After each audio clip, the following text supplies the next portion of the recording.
여러분 안녕하십니까? 목요일 아침 뉴스투데이 경남 시작합니다. 먼저 오늘의 주요 뉴스입니다.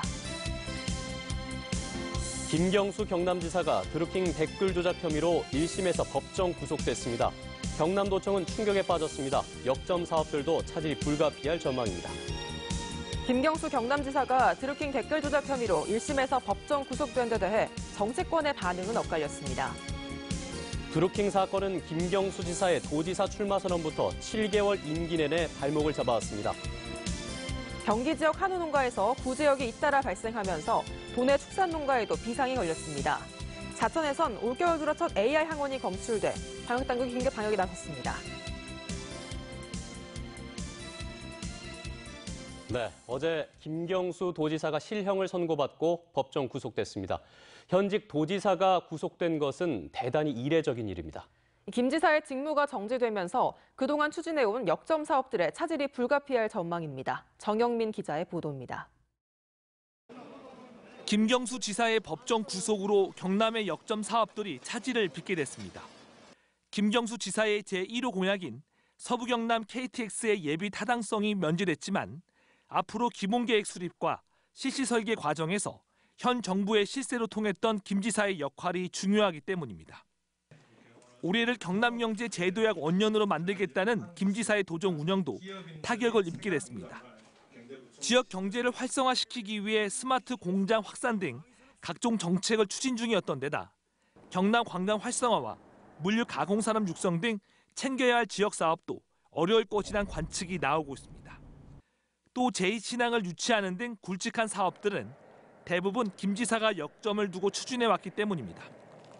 이에 대해 박성호 권한대행은 도정을 흔들림 없이 추진하겠다는 김 지사의 입장을 대신 전했습니다. 민선 7기 경남도정이 흔들림 없이 추진될 수 있도록 전 공직자와 함께 최선을 다해 나가겠습니다. 취임 1년도 안 돼 사퇴 압박까지 받으며 동력을 잃게 된 김경수 도정. 김경수 지사의 법정 구속으로 경상남도가 그동안 추진해온 각종 역점 사업들이 자초 위기를 맞게 됐습니다. MBC 뉴스 정영민입니다.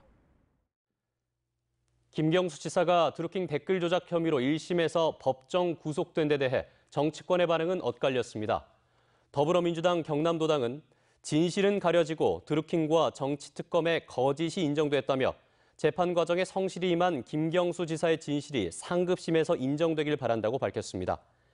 반면 자유한국당 경남도당은 19대 대선 당시 민주당 측에 의해 이뤄진 댓글 조작과 민주주의 유린을 강력히 규탄한다며 김 지사는 즉각 사퇴해야 한다고 촉구했습니다. 김경수 지사의 법정 구속으로 이어진 드루킹 사건은 김 지사의 도지사 출마 선언부터 7개월 임기 내내 발목을 잡아왔습니다. 그동안의 과정을 신은정 기자가 정리했습니다. 드루킹 사건은 김경수 국회의원의 도지사 출마 선언부터 발목을 잡았습니다. 드루킹 댓글 사건에 휩싸이며 당에 부담을 줄 수 있다는 이유 등으로 예정된 기자회견을 갑자기 취소한 겁니다. 하지만 고심 끝에 정면 돌파를 선택했고 특검 수사도 자신감을 보였습니다. 이런 정쟁의 소용돌이 속에서 제가 혼자 출마 선언하는 것이 대형 경남을 위해 옳은 것입니다. 이 정쟁에 대해서 하루속히 정쟁을 대적 지을 수 있는 선거운동 기간 내내 드루킹 사건으로 야당의 공세를 받았지만 52.8%란 높은 득표율로 경남 첫 민주당 도지사라는 타이틀을 거머쥐었습니다. 하지만 순탄함은 오래가지 못했습니다. 취임 한 달여 만에 피의자 신분으로 전환됐고 관사와 사무실을 압수수색당한 데 이어 두 차례나 특검에 출석해 고강도 조사를 받으며 위기에 처했습니다. 특검이 어떤 정치적 고려도 없이 오직 진실에 입각해서 합리적이고 공정한 답을 내놓을 차례라고 생각합니다. 특검이 청구한 구속영장을 법원이 기각하며 한숨 돌린 뒤엔 서부경남 KTX 예타 면제로 1호 공약을 실천하며 정치적 입지를 넓히는 듯 보였습니다. 하지만 1심 판결로 취임 7개월 만에 법정 구속되는 오명을 남기게 됐습니다. MBC 뉴스 신은정입니다.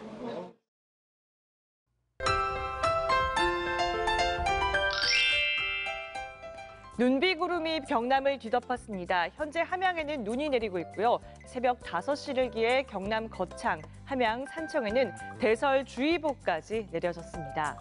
오늘 새벽부터 오후까지 서부 내륙에는 최고 8cm가량의 눈이 내려 쌓이겠고요.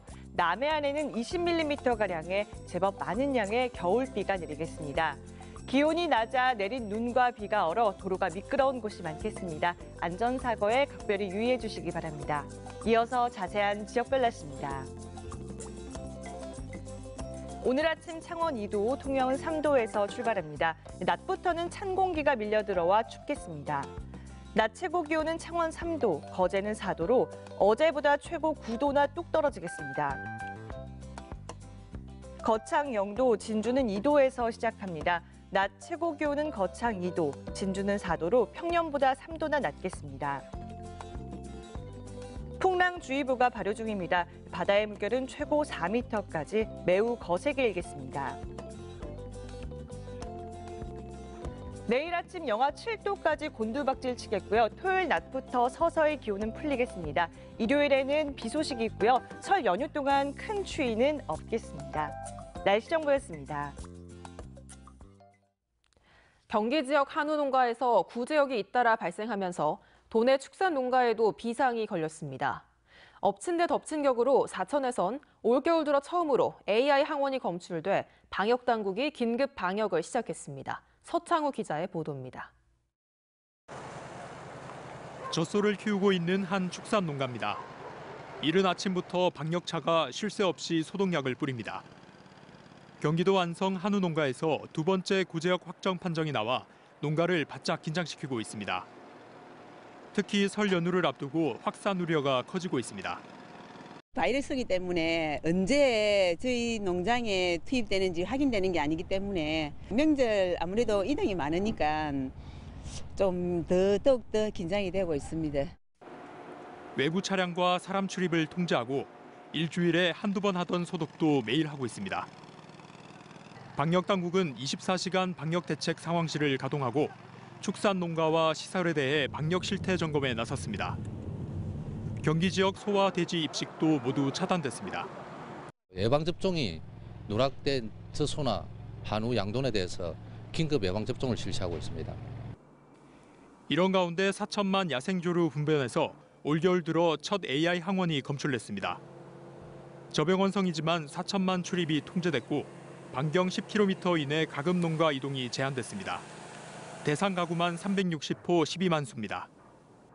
저병원성이 발견됐지만 그래도 그 방역을 끊어놓을 수가 없습니다. 기승객들이 농장을 방문한다든지 이렇게 하면은 병원이 전파될 수 있기 때문에 설 연휴를 앞두고 구제역 확산에다 AI 항원까지 검출되면서 지역 농가와 방역 당국이 초긴장 상태에서 사전 차단 방역에 온 힘을 쏟고 있습니다. MBC 뉴스 서창우입니다. 경남 창원의 한 산후조리원에서 신생아들이 폐렴을 일으킬 수 있는 호흡기 바이러스 RSV에 감염됐습니다. 현재까지 3명이 감염된 것으로 확인됐는데 보건당국은 추가 감염이 있는지 조사하고 있습니다. 부정석 기자입니다. 태어난 지 20일이 되지 않은 신생아입니다. 산후조리원에 있던 이 신생아는 닷새 전부터 재채기와 콧물을 흘리는 등 감기 증세를 보였습니다. 대형 병원을 찾아 진단한 결과 호흡기 바이러스인 RSV 감염 확진을 받았습니다.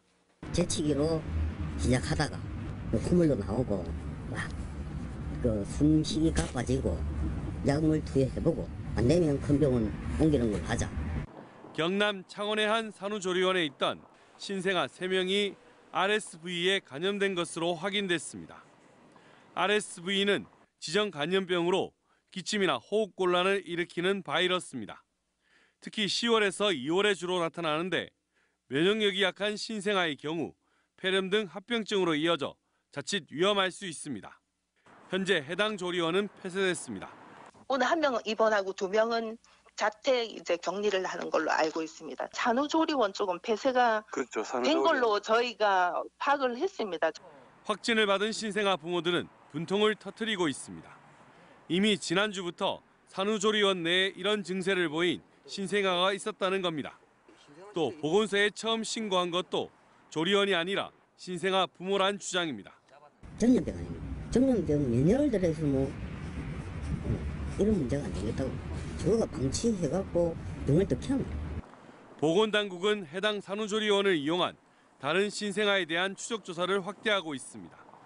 한편 지난주 인근의 다른 조리원에서도 7명의 SRV 간염 환자가 발생했습니다. MBC 뉴스 부정석입니다. 내고장 소식입니다. 독립유공자 이태준 선생의 동판 기증식이 오늘 오후 함안군청에서 열립니다. 넥센 월석문화재단의 사랑의 쌀 기탁식이 오늘 오후 마산 종합사회복지관에서 열립니다. 한마음도서관 기증식이 오늘 오후 거창군 한마음도서관에서 열립니다. 다함께 돌봄사 회박식이 오늘 오후 진주시청에서 열립니다. 남해화폐 화전 발행 기념 행사가 오늘 오전 농협중앙회 남해군 지부에서 열립니다. 낙동강 생태경제벨트 구축 관련 간담회가 오늘 오후 경남도청 서부청사에서 열립니다. 현대중공업그룹이 대우조선해양 인수에 나섰습니다. 조선 관련 업계에 따르면 현대중공업이 최근 대우조선의 최대 주주인 산업은행에 인수 의향서를 제출한 것으로 알려졌습니다. 현재 산업은행은 대우조선의 지분 55.7%를 보유하고 있고 빠르면 오늘 이사회를 열고 해당 안건을 상정해 논의할 가능성이 제기됐습니다. 경상남도가 스마트 공장 구축을 지원하는 금융상품 경남 스마트 팩토리 론을 출시했습니다. 스마트 팩토리 론은 경상남도가 지난해 하반기부터 지역 공공기관, 금융기관 등과 협의해 1,000억 원 규모로 조성했으며 지원 대상은 도에서 스마트 공장 구축 사업 참여 확인서를 받은 중소기업입니다. 신청업체는 총 40억 원 한도에서 연간 3.6%의 이자 할인 혜택을 받을 수 있습니다. 한국은행 경남본부가 발간한 경남경제 잠재 성장률 추정과 시사점에 따르면 2016년부터 2020년까지 경남의 잠재 성장률은 1에서 1.4%로 추정됐습니다. 이는 1991년부터 95년까지 10에서 10.4%를 기록했던 데 비해 큰 폭으로 하락한 것인데 경남의 제조업 잠재 성장률이 크게 떨어졌기 때문인 것으로 풀이됩니다. 보고서는 경남의 잠재 성장률을 높이려면 청년층의 유출을 막고 고령층과 여성의 경제활동 참가율을 높여야 한다고 지적했습니다. 경남도 교육청이 2016년부터 도입해 추진해온 자율형 종합감사가 2018 정부혁신 100대 사례집에 수록됐습니다. 이 사례집은 행정안전부가 혁신을 통해 국민 삶에 도움을 준 사례를 선정해 발간한 것으로 자율형 종합감사는 작년 교육부 주관 우수혁신 사례와 2017 국민권익위원회 반부패 우수시책으로 선정된 바 있습니다. 김해 농축산물이 이르면 오는 3월부터 서울의 어린이집과 복지시설 등 공공급식시설에 공급됩니다. 서울시 도농상생 공공급식 산지 지정 공모에서 김해시가 경남 최초로 공급단체로 선정됨에 따라 이르면 오는 3월부터 서울의 어린이집과 복지시설 등 160개의 채소와 축산물 등을 공급할 계획입니다. 진주시가 유망 중소기업의 해외시장 판로 개척에 3억 4천만 원을 지원합니다. 진주시는 국내외 국제박람회 참가 업체에 대해 최대 500만 원까지 지원하고 해외시장 개척을 위한 홍보 샘플과 외국어 홍보물 제작 비용, 수출 보험료도 지원할 계획이라고 밝혔습니다. 함양군이 국비와 군비, 주택도시기금 등 245억 원을 들여 함양읍 교산리에 200가구 규모의 행복주택을 건립합니다. 함양군 행복주택은 신혼부부와 사회초년생, 노인계층 등에 공급되며 내년 6월 완공될 예정입니다. 국내 유일의 승강기 안전인증기관인 한국승강기안전공단 안전인증연구원이 거창 승강기밸리에 문을 엽니다. 안전인증연구원은 오는 3월 정식 개소에 앞서 이달부터 거창 승강기밸리에서 업무를 시작했습니다. 한편 승강기 안전 인증 대상이 확대됨에 따라 거창 승강기밸리에는 100m 이상의 시험타워가 추가 설치됩니다.